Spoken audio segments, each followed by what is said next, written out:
Welcome to episode 1.11 of Lock It In, presented by All Day Media. I'm your host, Bam. We've got Cobbs live and remote from Charlotte, North Carolina, and to my left is Dylan Clark. We had another great week of football, boys. The sports calendar is loaded. We've got college basketball, NBA, college football. The NFL is getting heated right now. I just wish that we had some of this energy in the middle of the dog days of summer in July. Yeah, I mean, it makes it that much better when it's here, so just enjoy it, Cameron. That's true. There's no downtime in this time for sports, and for football especially. We have a lot of things going on. The NFL in particular, playoff pictures being changed right now, and there's some head coaches that are on the hot seat, that have been on the hot seat, and their seat caught on fire and they're fired. So a couple firings in the NFL, and now we've got a couple coaches who are coaching for a full-time position, namely in Antonio Pierce. I think he might be the guy, Jacobs. Yeah, that's what they're saying. I mean, it's when a coach gets fired, it kind of just lights a fire under a team's ass, and Devontae Adams sure looks happy about it. But oh yeah, I also think the Raiders they feel the pressure a little bit because after the whole Gruden fiasco happened, that Rich Bisaccia, however you say his name, he came in and took him to the playoffs, and then they let him walk for McDaniels, which was clearly a fuck up. So I almost wonder if they're like pressured to stick with Pierce now because last time it seems like that's what they should have done. I mean, he's clearly a player's coach. Like, the culture is a huge thing. Max Crosby absolutely loves playing for this guy. He'll go in the trench. If I'm going into an alley, I want these two guys. And like that's a team, that's a coach that players will get up for and just they'll go to battle for you. I mean, you love to hear that. I'm not so sure that Antonio Pierce is the coach of the future. Mark Davis, I mean, he made a bad call with the head coach of McDaniels and the GM, and was Ziegler, correct? Yeah, Dave Ziegler. Yeah. Both from New England. I think he needs to make sure that the decision he's making is the right one. And, just saying, okay, I'm going to stick with my guns right off the bat. I mean, don't get me wrong. It's not like I don't like Antonio Pierce. I'm not so sure that the grass really is that much greener. If you look at a team like the Bills, I'm not sure that the grass is going to be much greener after they fired their offensive coordinator. I'm not sure that's really what the problem is. Yeah, you never know what the problem actually is. It's just like sometimes you need a change of scenery, and maybe it works, maybe it doesn't, but definitely maybe Antonio Pierce is a decent head football coach. But is that the formula? You take a coach, it's like early 40s, just retired. I'm talking Mike Vrabel, D'Amico Ryans, Dan Campbell, Antonio Pierce. Is that the move? Is that the new thing? It seems like that's been working so far. That's what I'm saying. Well, speaking of a coach who is not on the hot seat and is not going to get fired, how about we talk about Mike Tomlin and his fraudulent Pittsburgh Steelers? Because I like the Browns -3.5 against those boys. In Cleveland, Pittsburgh is actually 2-3 this season against teams that are 500 or better, with one of those wins being against the Browns. So, they're 6-3. I just said it, they're frauds. I think everyone's saying the same thing. They got a good defense, but that offense is not it. Browns defense is hands down the best in the league. Huge win last week. Revenge game in honor of Nick Chubb. They're getting this one done. They're winning by at least 4. I think it comes down to who's at home. It's in Cleveland. Give me the Browns. Wow. People forget Nick Chubb. His knee exploded in Pittsburgh. I don't know how you forget that. It was gruesome. I did. Matchup for sure. It was that matchup. So revenge game for Nick Chubb. Browns -3.5. I like it, Cobbs. The sabermetrics and the statistics to back it up. What do you like this week, Clark? I like the under in the Vikings-Broncos game. It's Sunday Night Football. It's a primetime under. The Vikings, with the inclusion of Josh Dobbs, with a week of practice, they put up 21 points in the second quarter, and that allowed them to, play with the lead. They didn't really have to, try anything crazy. Against a good Saints defense, Against a good Saints defense. They are good. I'm kind of surprised because the Broncos are favored in this matchup. Unlimited. I think there's a little bit of recency bias. 3 of the last 4. Line here.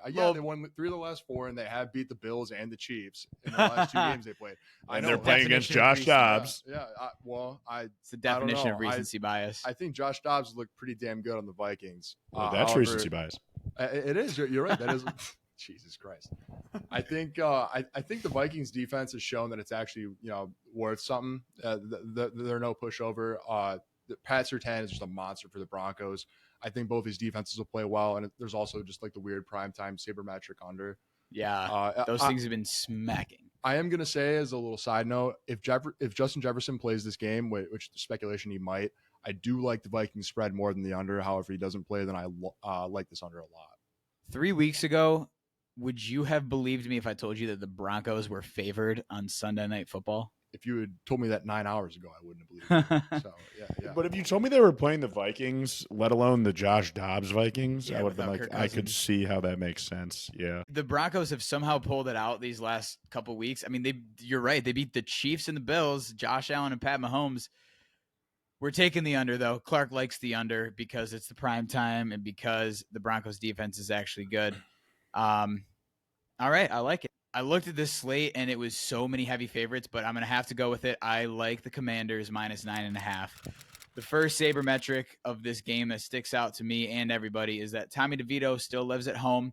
His mom makes him chicken cutlets and makes his bed, and he kisses his dad on the lips. He's also averaging 87 passing yards per game, which has to be a record low. Giants offense is literally Saquon Barkley. That's it. Commanders, they hung with Seattle. They hung close to the Eagles, and Sam Howell's electric. So I like the Commanders to cover 9.5. Yeah, Sam Howell's been cooking. I mean, the only thing I don't like about that is it's a divisional matchup, but I don't know if the Giants can even win a game the rest of the year unless Tyrod Taylor comes back. So it's a fair spread for sure. I'd take the Commanders if I had to take a side.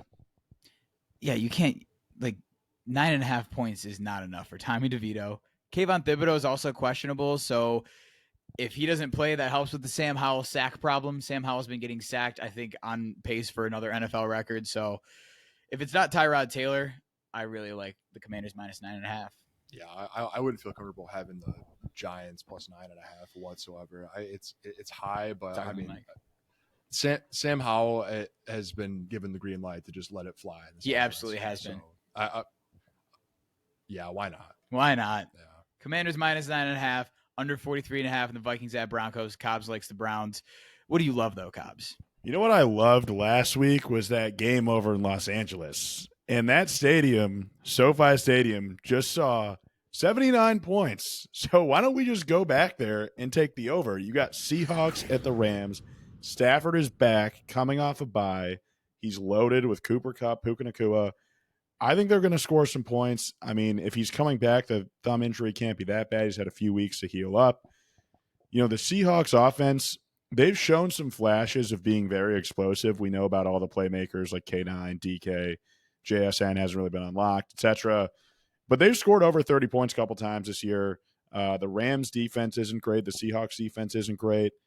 I think we could see some fireworks. One of these teams getting into the 30s, over 46.5. I feel pretty comfortable with that. That's a nice over to have. I can so see that, and I bet you that's a 4 o'clock game too. Yeah, on the West Coast, I would imagine so. Yeah, I could see that going over for sure. The Seahawks also just gave up, 26 to the Commanders offense? I mean, I know we just talked about the Commanders, but the Seahawks defense is nothing special. And, like you said, McVay kind of has that number with the Seahawks. So that over could very well hit. Yeah, Cobbs, I like that. I think I like the Rams a little more. But I'd love the Eagles +3 this week. They're playing the Chiefs. Two teams coming off buys. I got the scenario wrong last time, so let's run it back and try to right our wrongs. I'm not sure that the Chiefs can establish the run this week against the Eagles. The Eagles defense is just so solid, adding Jalen Carter, and I think it's going to make the Chiefs one-dimensional in an offense that I'm still not inspired by their weapons. I mean, Kelsey's getting healthy, and obviously he's a game breaker. It seems like Rashee Rice is kind of turning into a weapon. But, I mean, MVS is nothing special. Sky Moore is not doing anything for me. Justin Watson's going to have 2 catches. Meanwhile, the Eagles are running on all cylinders. AJ Brown is just a dog. And with Dallas Goedert out, I think Devontae Smith is going to have a way more prominent role. I have a hard time believing that the Chiefs win this game by more than 3 points if the Eagles don't win this game. So that's a ballsy pick there, Clark. Rematch at the Super Bowl and the Kelsey Bowl. Well, the Eagles almost won the Super Bowl. Everyone kind of forgets. Yeah, I mean Jalen Hurts fumbled it away, and the phantom call. But AJ Brown is him. The only thing I hate about that pick is I can't believe that's the line. That seems too good. Yeah. The way the Eagles. What have been else playing, would it be? And the Chiefs have been playing. Pick 'em. Yeah, it should be a pick 'em. It really should be. But I mean, you're right. How do you favor the Chiefs -3 against that Eagles team? And if you're giving the Eagles 3 points, might as well take them. Yeah, but Andy Reid and Mahomes off a bye. I mean, that's going to be a great game. If that's not a good game on Monday Night Football, then we've just lost all hope in good primetime games this year. Sunday night, but Sunday night. Yeah, this should make up for all the terrible primetime games. I love that you're putting your love it on the line for this because you're 3-0 on your last 3 picks that you love. Prior to that, you were 0-5. What do you realistically feel about this love it pick, Clark? Honestly, I'm due for the pick to lose. But if that does happen, then the Lions are the 1 seed in the NFC. So that's a win-win right there. It's a win-win. That's going to be an absolutely fantastic game. I can't wait for that. But what's going to be a not so great game is going to be the Buccaneers at the 49ers. But I love the 49ers -10.5 this week. I know I'm sticking with those huge spreads, and it's the NFL, but the Niners just slapped the Jaguars in Jacksonville 34-3. The Niners are back with a vengeance. The Bucs have looked decent against decent teams, but the other 2 teams that they've played with winning records and that have played good football, the real contenders, they lost the Eagles by 14 and they lost the Lions by 14. The 49ers are the 3rd juggernaut in the NFC. I think they're going to lose by at least 14, so that covers 10.5. I love the 49ers. Yeah, I mean, it's the week of big spreads, like you said, but it's the point in the year where we know the teams that aren't good and we know the teams that are. So you're not going to just get the Bears +3 anymore, you know? Right. You really have to sniff out those traps. You really have to sniff out, like, who's going to do a backdoor cover. I don't know if the Bucs can do it. I think the 49ers are going to smack them. The Bucs are 31st in rushing offense and 31st in pass defense. Niners are just going to have a field day. Yeah, I heard they have a good running back. This is true. Even though we didn't get a touchdown last week, that's okay. We've got some spicy takes for our anytime touchdown later on in the show, so make sure you stick around for that. Make sure you like and subscribe to this video as well. Please, for the love of God, like and subscribe. And please, for the love of God, let's get into our picks that we don't like and that we don't love, but that we are locking in. Cobbs, what are you locking in this week? Yeah, McCaffrey not scoring was unexpected. Speaking of other things that weren't expected, how about the Texans, the Stroud boys, dude. taking down Joey B? We're sticking with them. Texans -4 at home against the Cardinals. Stroud boys, stand up, stand by. CJ Stroud and the Texans, number 2 in passing yards in the NFL right now. The Cardinals defense was horrible against the pass. They're all of a sudden ranked, I think, 11th in pass yards allowed, but let me tell you why. That's fraudulent. They played the Clayton Tune Cardinals, the Taylor Heineke Falcons, and they got blown out by the Ravens when Lamar only threw for 150.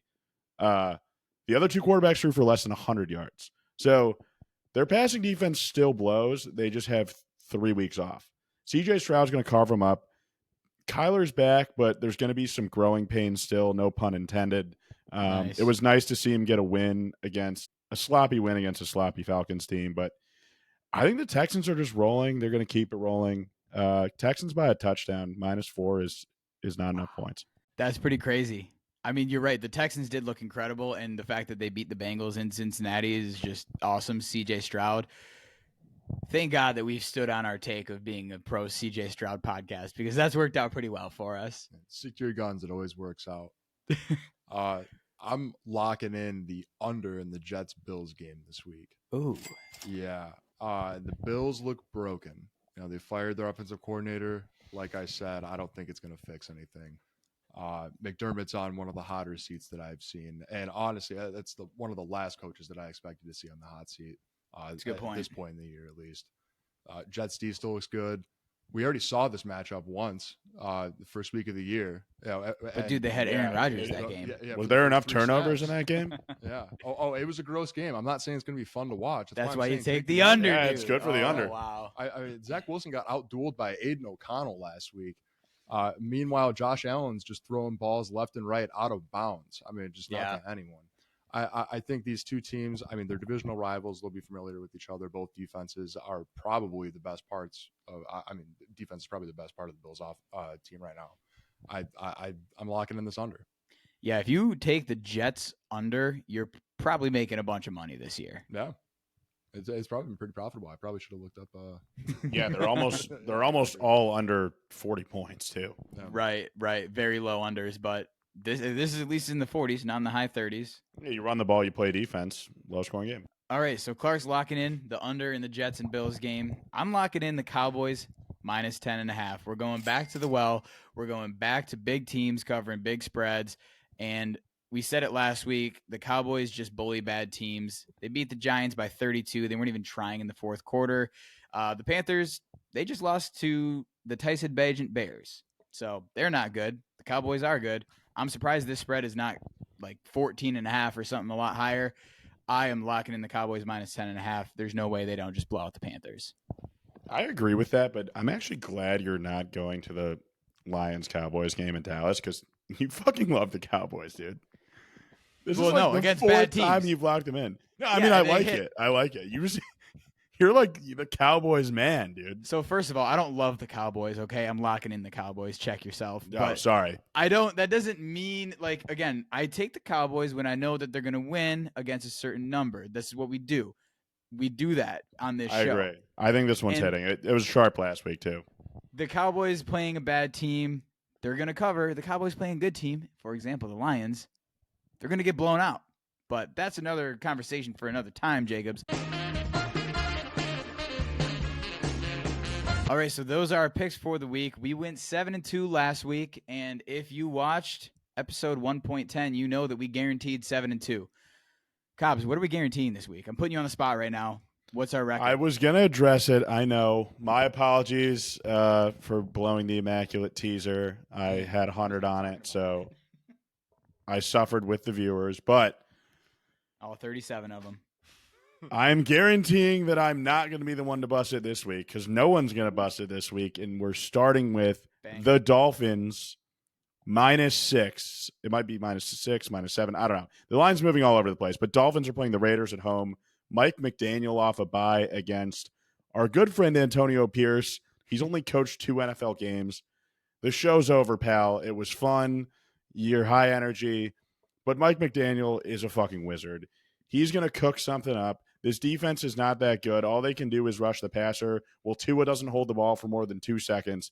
He's got this guy named Tyreek Hill, Jalen Waddle. They're winning by at least a touchdown. I feel very comfortable teasing this.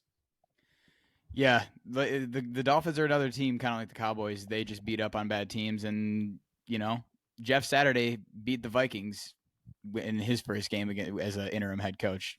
Doesn't mean they can keep it steady. The Dolphins beat up on bad teams, and -6 against the Antonio Pierce coached Las Vegas Raiders with AOC at QB.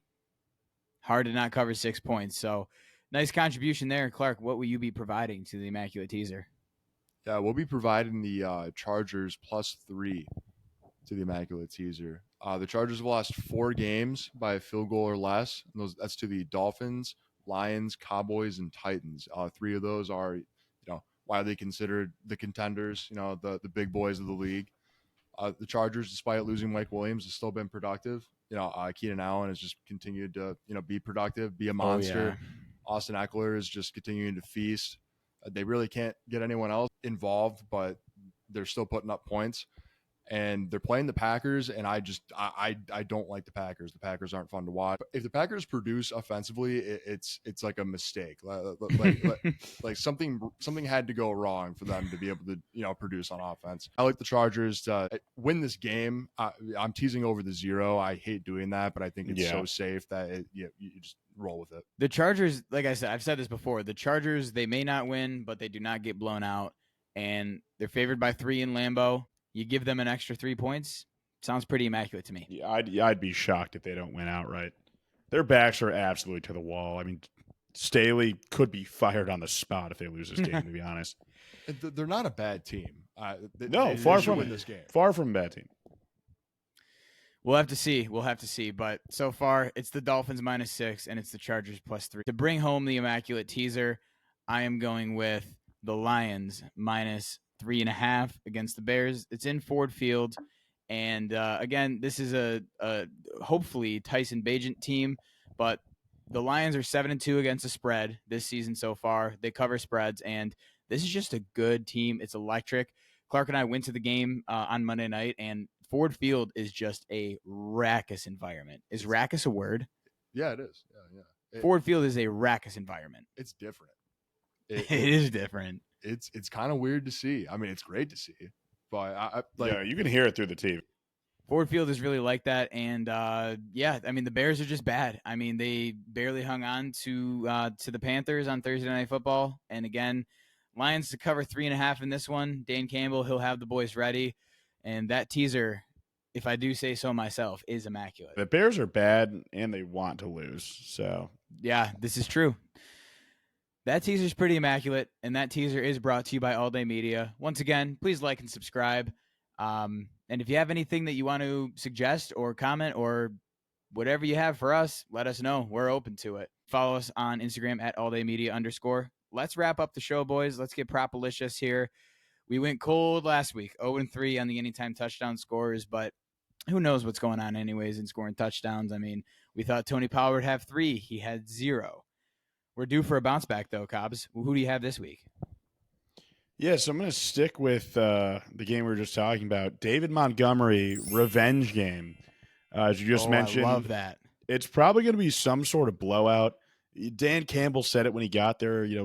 Montgomery's a gritty football guy. Dan wants to get him his against his old team. Even if it doesn't fit in with the game script, this game's probably going to be such a blowout. They can just dial it up for him late in the game. But I think they're going to find a way to get him his. So with Gibbs up getting 2 last week, his odds should be better. Great value on Montgomery to score. I think you're absolutely right. And it's the revenge game. He's playing his old team for the first time.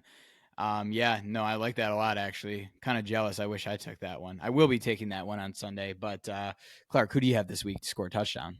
Yeah, I also like David Montgomery a lot. But I'm taking Austin Eckler this week. Like I said, they're playing the Packers. Packers defense is less than stellar, and that offense is literally just him and Keenan Allen. So they're going to put up points. I'm going to say that Austin gets one. Mr. Reliable, Austin Eckler. Yeah, Herbert with the busted finger. They're not QB sneaking anymore, especially after last week. True. All right, and to bring it on home, I am going to go with Cooper Kupp to score a touchdown anytime against the Seahawks. Cobbs, you mentioned it earlier. This game could very well be high scoring. There's going to be points and there's going to be touchdowns. And I think Cooper Kupp, too, he has been a little bit quiet in these past few weeks. Obviously, they're coming off a bye. I think you might be able to get him at good value, maybe even plus 115, plus 130, somewhere in that range. He's obviously Stafford's favorite target, even though they do have, obviously, a couple weapons on that side. But Cooper Kupp to score a touchdown against the Seahawks, yeah, I think that'll do. Yeah, Cooper Kupp didn't become the Cooper Kupp until Stafford got there. And they've only played, I think, 2, maybe 3 games together. So that connection back, I think, bodes well. All right, so that is our show here. Great episode 1.11, boys.